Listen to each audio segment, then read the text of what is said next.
Hey everyone! In this video, we'll be covering the Conversations tab. Once you click on this, you'll see different sections here. Let's break them down and then discuss them individually. So in the first section, we see all the conversations.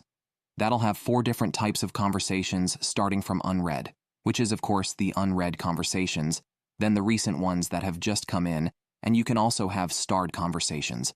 So if you star a conversation, you'll be able to see it right here. Now, the way to do that is to click on any conversation, then click on Mark as Starred, and then it'll show under the starred conversations. Then we've got the All tab.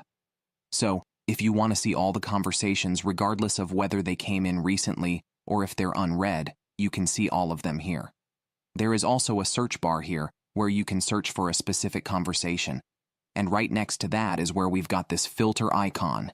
You can actually filter the conversations based on different things, like the message direction, as well as the message channel. If you're going to apply a filter, just select your criteria and hit apply. And if you want to go back and clear the filters, just click on that one more time, click on clear filters, click apply again. And that's it, the filters have been removed.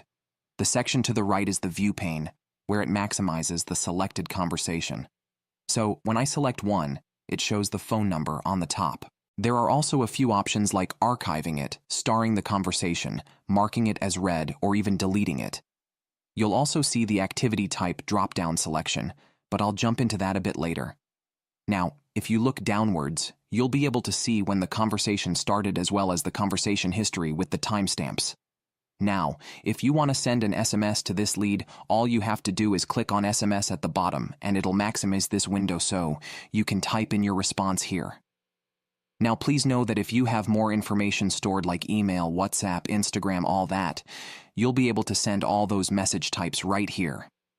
Now when you're sending a message, you'll see that you've got a bunch of different options. The first one is attaching files where you can upload documents if you need to. You can also insert emojis to make your messages more visual and insert templates like snippets or text templates. Once you click on using a template, it'll automatically populate the text, saving you tons of time. Another thing you can do is request a payment right from the Conversations window. Please know that the contact must have a name before you start using this feature. So let's go ahead and try it out with another user. I'm going to pick this one right here, and then if I try to request payment by clicking on the $ icon, you'll see that it allows me to send a payment request. You can easily add your line items as well as define the price and then also set an invoice due date. And once you click on copy link and mark as sent, it'll add a payment link with their name as well. And then it's just a matter of clicking on send. Now, as you can see, this user does have email information saved as well, so we can either send them an email or an SMS. Now, when you click on the More button, the plus icon, right here, it'll give you all the system fields and custom values in the account. So you can use things like contact first name if you need to. If you click on that, it'll automatically populate that here. And you can even use more custom values like appointments, start date and time if they do have an appointment booked. Now, when you want to send a message, you can either send it right away or you can click on this timer icon and it'll allow you to schedule your messages, which is pretty cool if you need to send it at some future date and time. Alright, so now if we have a look at the right sidebar, we've got these 3 little icons here. Starting with the first one, we've got contacts. So when I click on that, it'll actually display the contact information of the lead you're talking to. So you can see multiple details like their contact information, their tags, as well as what workflows they're currently in. You can also add or edit their name from here if you need to. Then if you click on the calendar icon, this is for appointments. If you want to book a person right away from the chat, you can click on Book an Appointment. And then it'll bring up this pop-up where you decide what calendar you want to book them in, and then you can also put in the appointment title, like a discovery session, and then decide the date and time. Once you're satisfied, just click on Book an Appointment. And then it'll generate an appointment for that person.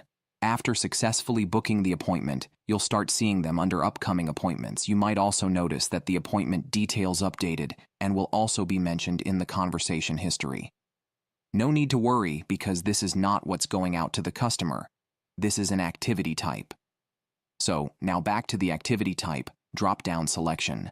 So if I click on that and I filter it only for the SMS, you'll notice that now it's only displaying the messages that have gone out. Clicking on all will show you the activities as well. And anything that is marked with this icon is just an activity, which is for your view only, and it's not being sent to the customer. The only things that will go out are the messages or emails that would be a part of the automation sequence for booking an appointment. The last option in the sidebar is the opportunities icon. Let's say you want to add them to an opportunity or a pipeline. Clicking on that will give you this pop-up where you can actually decide what pipeline you want to add them to, as well as decide the stage. So let's say if you want to move them to booked appointment, you can do so. You can also define the value, assign owners and followers, and also add some more information like tags, business name, and opportunity source. Another option is to add or manage fields.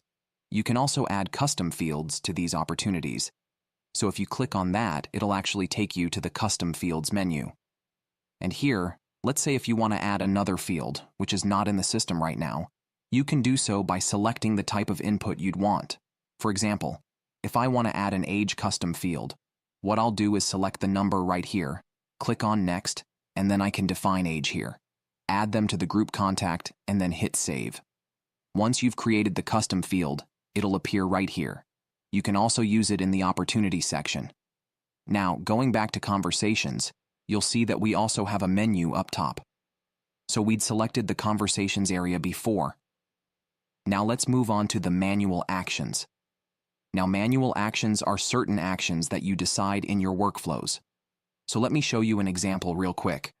Let's say you have an automation where you have a manual action. So there are two manual actions right now, which is a manual action to SMS or a manual action to call. So what it basically does is it creates an alert or a task for you that, hey, this person has come in and you're supposed to call them as soon as possible. So these are the kinds of actions that if you create and somebody passes through them, you'll see them under manual actions for yourself. So let's test it for one of our users. And I'm going to hit test right now. And let's see if it does appear in the manual actions. So if I head over to manual actions right now, it has created a manual action for me that this person is supposed to be called.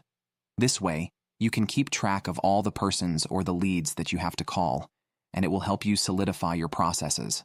Then, we have templates or snippets, where you can actually create text or email snippets. Start by selecting an option, and the first thing you have to do is name it. Then, type in the text that you want here. You can also use custom values here to personalize this message.